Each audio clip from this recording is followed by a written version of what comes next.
এবার আমরা একটা খেলার কতগুলো খেলার আয়োজন করেছি। আপনারা যারা বিভিন্ন ধরনের ইভেন্টে নাম দিতে ইচ্ছুক আপনারা আমাদের মাঠে বলে রাখুন। আগে মহিলাদের বল পাসিং হবে, মহিলাদের পাসিংটা বল।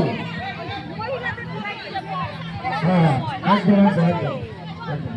আগে হবে মহিলাদের পাসিংটা বল। যে সমস্ত মহিলারা পাসিংটা বলে অংশগ্রহণ করতে চান তাদেরকে অনুরোধ করা হচ্ছে সর্ষের দিক থেকে বেরিয়েছে, বাগানের গোড়া থেকে বেরিয়েছে